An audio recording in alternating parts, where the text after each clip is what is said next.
Elle garde la brûlure vive d'un chemin vers une maison, vers un horizon qui s'absente. Elle garde encore un chant en retombée de sa voix.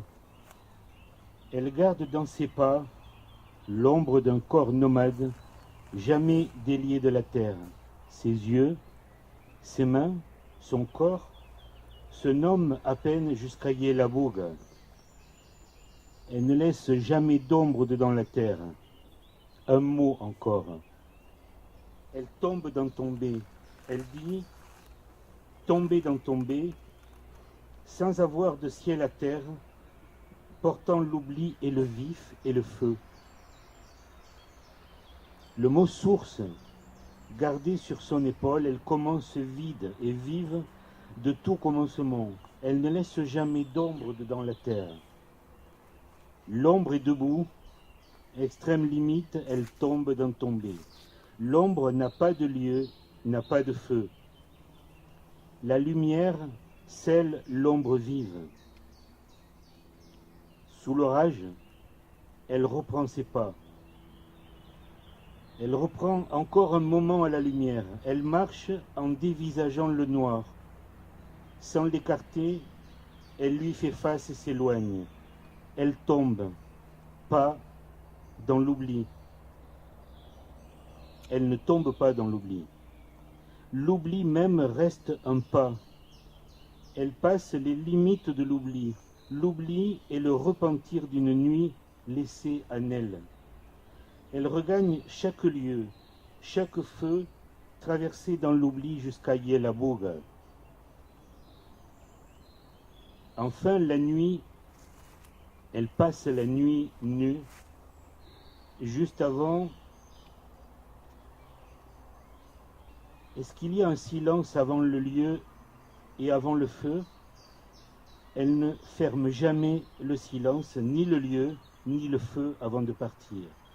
Elle prend le froid à la gorge et elle passe la nuit.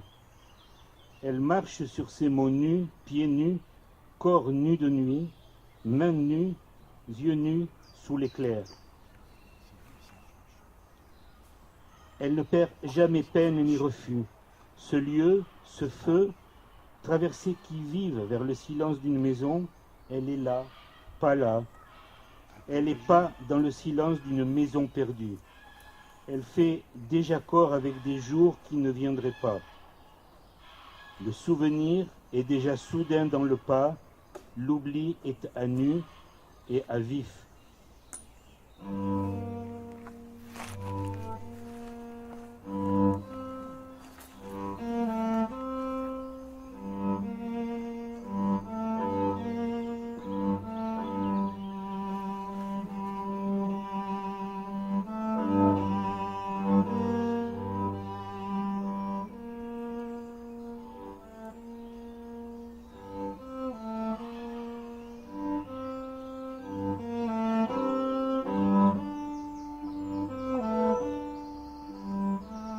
Elle marche nuit et jour, et nuit.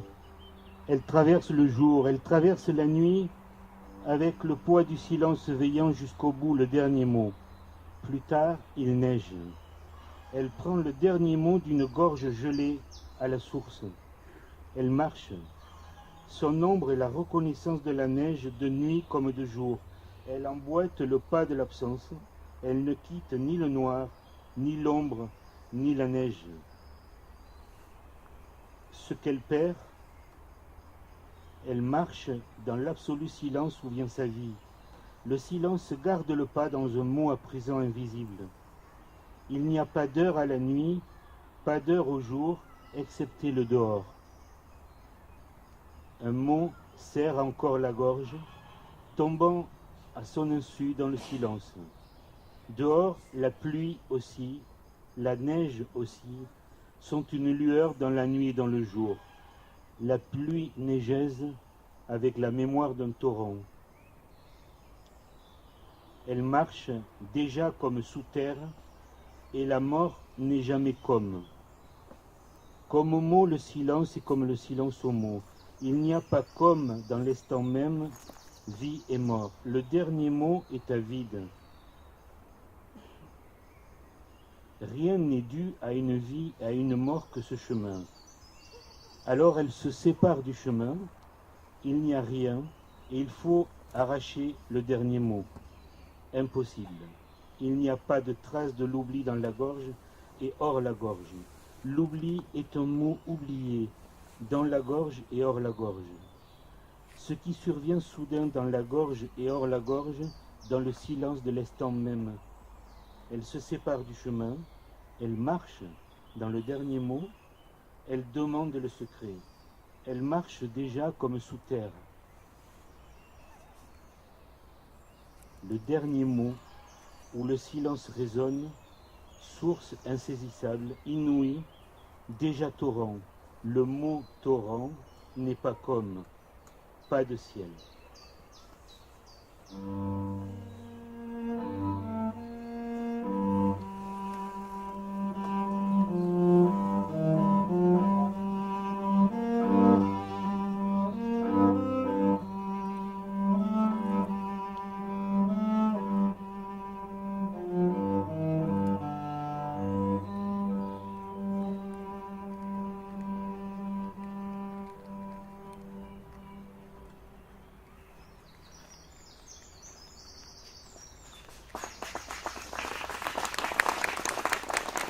Merci.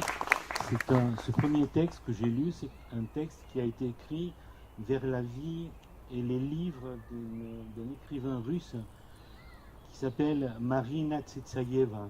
Marina Tsetsayeva. C'est un texte qui va paraître aux éditions La Passe du Vent dans l'année.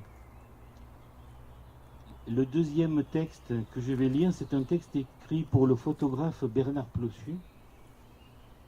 Et ce texte m'a été demandé par une revue, pour le numéro 33 de la revue Le Paresseux, qui est paru au mois de mai. Et ce numéro est dédié en grande partie à Bernard Plossu. Et avec Bernard Plossu, nous partageons les Pyrénées aragonaises. Je suis d'origine espagnole et je suis donc du Haut-Aragon. Et c'est le Haut-Aragon qui est évoqué dans ce texte-là, qui s'intitule « Aller à la montagne ». Et il y a deux phrases avant le texte qui ne sont pas de moi. La première phrase est d'un poète Tchouvach, c'est dans une des provinces de la Russie. Ce poète est Gennady Haïgi, et Gennady Haïgi dit ceci: « Les lieux de silence sont les points d'appui de la plus haute force du chant ». Et la deuxième phrase est d'un ami écrivain qui s'appelle Bernard Noël et qui dit ceci: « Le monde n'est pas fini ». Après avoir entendu ces mots du photographe, quiero no perder tiempo e ir más y más y más a la sierra para escuchar el silencio. Ne pas perdre de temps et chaque jour qui vient, aller de plus en plus à la montagne pour écouter le silence et regarder. Il y a toujours une photographie qui attend en chaque lieu. Aller dans un refuge ou un ermitage, puis marcher sur un chemin, lentement, vers une photographie. Une photographie soudaine, même ordinaire. Être dans la lumière. Cueillir la lumière dans le nu du paysage, du corps, du visage et du regard. Et dessiner dans la lumière entre visible et invisible. Dans la lumière laissée par la photographie. Bouger avec la photographie quand le temps, les temps et le nous s'y conjuguent. Nous, noués. Nous, les yeux noués dans le refuge ou l'ermitage, près du chemin, là-haut, dans le vertige du silence, purement et simplement, sans rien d'autre que le retrait, la présence des pierres et de la terre, du ciel et la patience. Et là-haut, il y a des mots de trop encore. Partir du refuge ou de l'ermitage avec les yeux, le corps à l'extrême pointe du regard, passer la montagne, les yeux ici, puis de l'autre côté, Passer la montagne dans la marche est le seul regard. Il y a trop de mots encore. Avec le photographe, marcher, regarder avec la lumière et le peu. Rien de plus dans l'instant.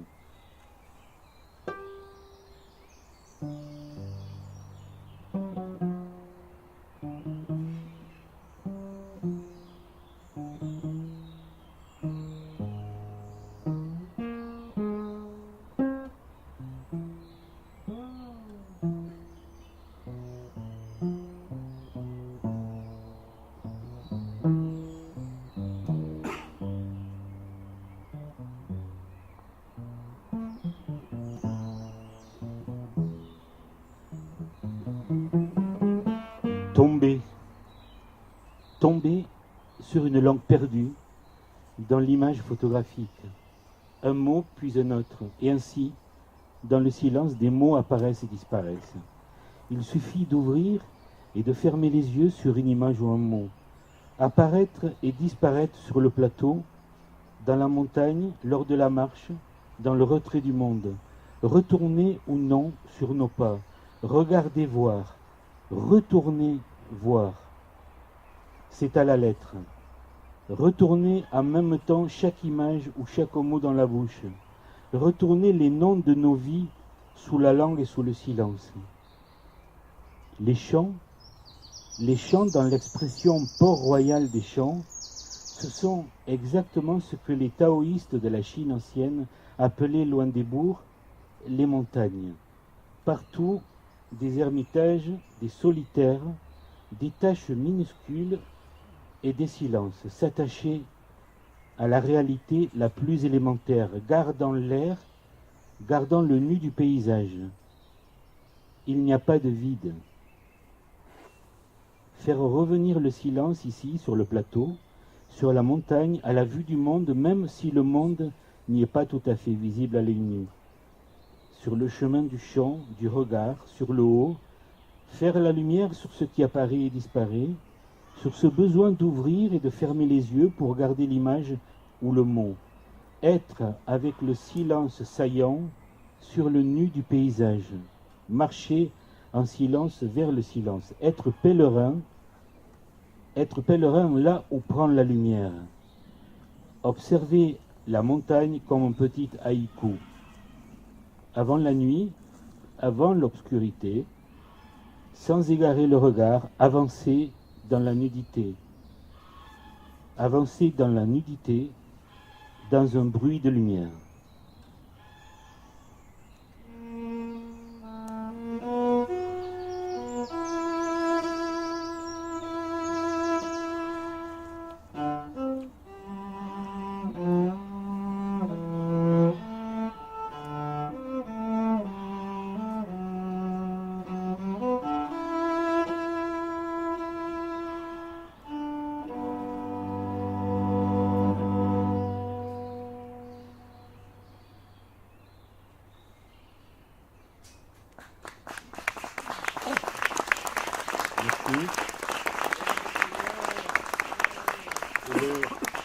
Dans le dernier texte, on le lira avec plusieurs haltes musicales.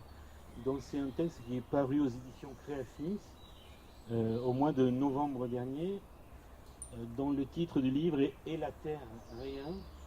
Ce sont des textes que j'ai écrits en accompagnement de photographies de Francis Elgorski, qui est un photographe qui vit en Chartreuse. Et là, donc, il a photographié le Vercors. Et puis, il a photographié aussi, pour certaines photos qui sont dans le livre, des paysages de rivage dans le Finistère, en Bretagne. Et sur certaines photos, on ne sait plus si on est en montagne ou si on est dans le Vercors ou dans le Finistère. Le livre est secrètement dédié à un ami commun qui s'appelle André Duboucher.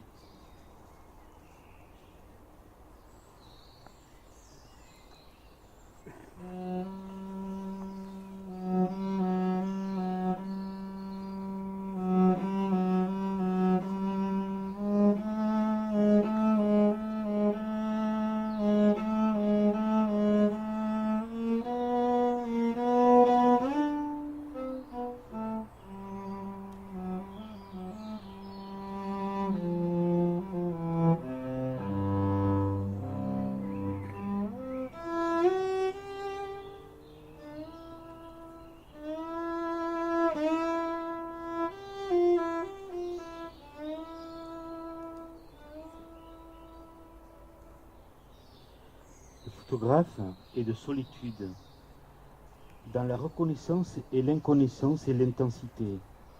Et il n'a pas peur des limites ou de l'absence, des limites des paysages, de la marche, de la mesure ou de la démesure du pas. Très souvent le retiennent des paysages abrupts, déserts ou vides, où il arrive comme passant s'inscrivent brièvement et furtivement. Le photographe n'a pas peur des effets du temps, de celui de la reconnaissance ou de l'inconnaissance. Il finit, avoue-t-il, par ne plus reconnaître ses photographies. Quelque chose, ou peut-être quelqu'un, y bouge, y doute, s'y décale, se renverse l'image, s'y dénude, ciel et terre et ciel, et terre et ciel. Le photographe ou tout autre qui regarde ne sait plus très bien où il se trouve et où va son regard. Il vit ce doute et ce décalage et ce renversement. L'image s'y dénude pauvrement dans la magie de l'ordinaire, de la terre et du ciel. Il y a ici du secret à l'œil nu. Chaque lieu, chaque limite, chaque temps des photographies, progrès vers la disparition et vers le secret, est sauvé de la disparition et du secret. Ce n'est pas pareil, dit le photographe. Les photographies sont ici pauvres, dans le plus simple appareil. C'est un rien simple ou pur, noir et blanc. Dans les photographies, il y a une ligne pauvre, et il y a le chant soudain, abrupt, brutal, d'une mémoire à bord perdu, d'une mémoire bougée, doutée, décalée et renversée. Noir et blanc finissent par chuter dans les photographies, dans les bords perdus d'une montagne ou d'un bord de mer, d'une étrangeté, et la lumière est inquiète de la présence du noir et du blanc, du noir et blanc, même dans la couleur. Ce faisant, le photographe court le risque d'une conversation muette, et il nous faut écouter les photographies, car elles traversent le silence. Il y a ces photos Lali, ces échos muets qui surgissent des bords perdus ou dans les écarts, à l'intérieur et à l'extérieur d'une émotion. Vie lente, en main morte, entre les doigts, on lâche un peu l'appui du pouce et par moments, on le ramasse avec les yeux pour le mettre dans l'estampe. Les photographies, les photos Lali, ne s'arrêtent pas à la disparition et au secret de l'image. Elles risquent une conversation à l'œil nu. Elles chuchotent peut-être quelque chose de ce qui a été perdu. Non pas par nostalgie, mais parce que c'est à l'emplacement des pertes que germent les espoirs. Il n'y a qu'un seul temps, le présent du présent, le présent du passé et le présent du futur.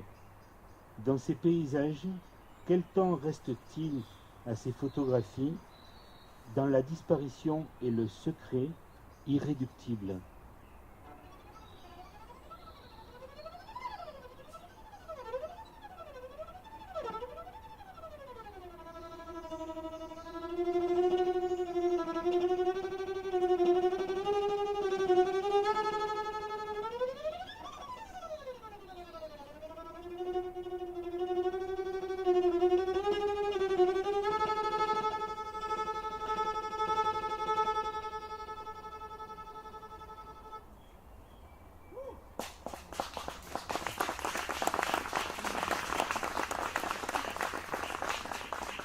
Durant la marche, les paysages ne figurent rien.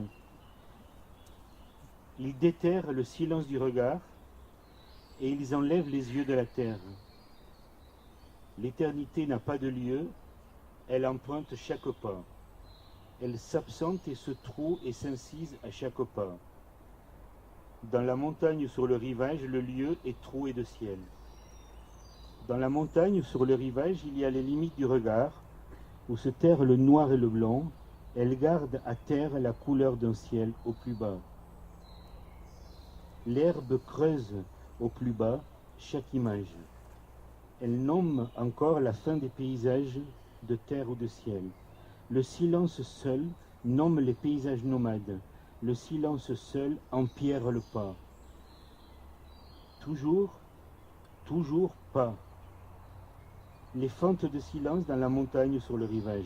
Et la terre rien. Et la terre rien sans la manière noire du chemin dans la montagne, le torrent nu de rivage et le blanc invisible du silence.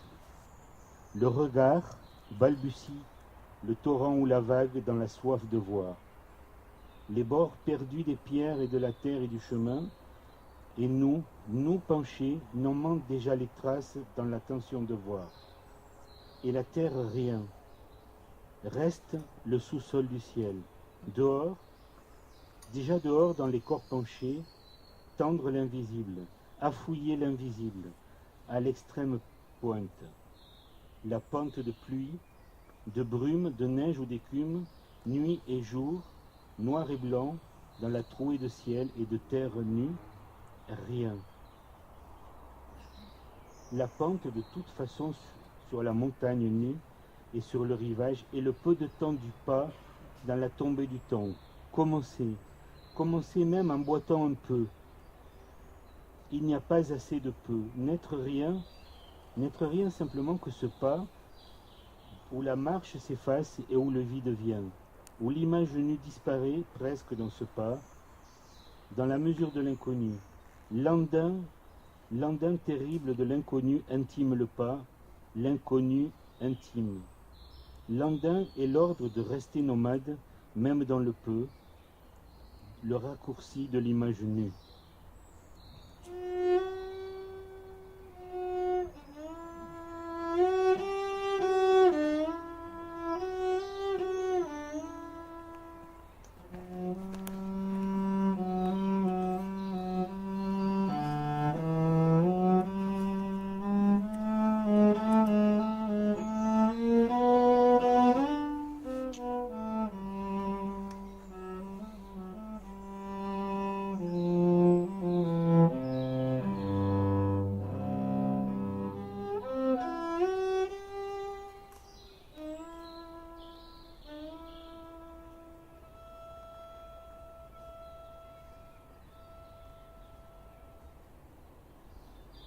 Le photographe a une main de neige dans le noir.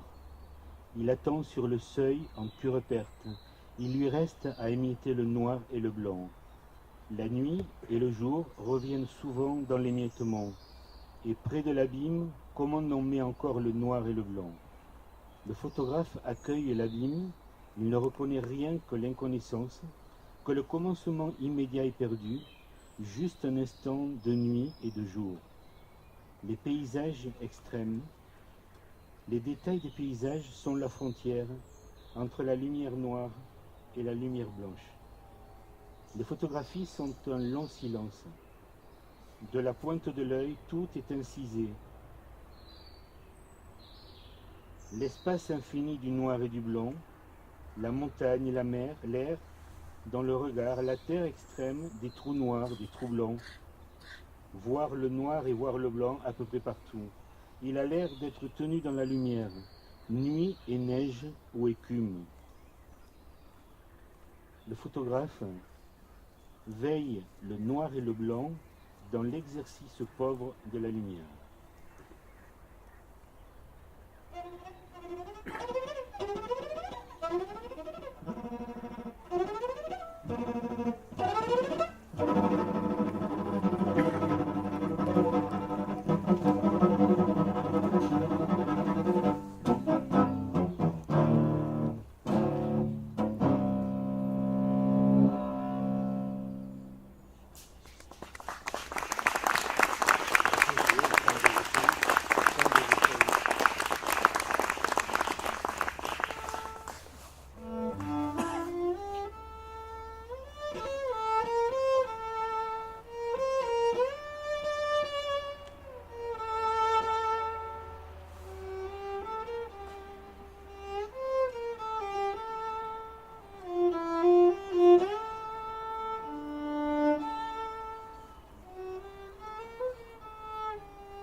le dernier, merci vraiment. C'est la première fois que je lis Et la terre rien.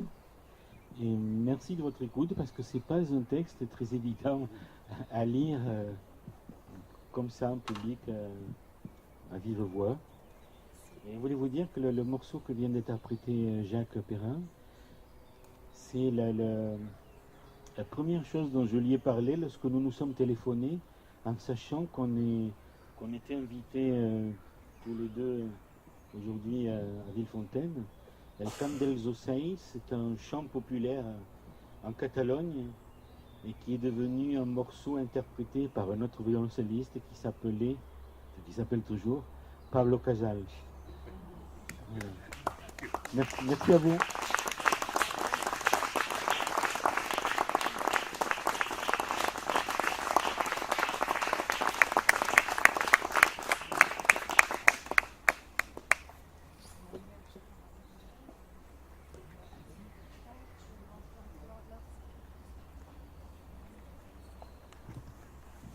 Merci à nos amis poètes et musiciens. Merci à la médiathèque avec qui nous avons organisé cette soirée et à tous les jardiniers qui se sont impliqués dans la préparation de cette journée.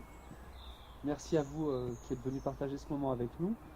Et du coup, pour rester dans l'esprit du jardin collectif, je vous invite tous à remonter votre chaise vers le théâtre de verdure, voilà, pour qu'on n'ait pas à toutes les remonter après la soirée. Merci.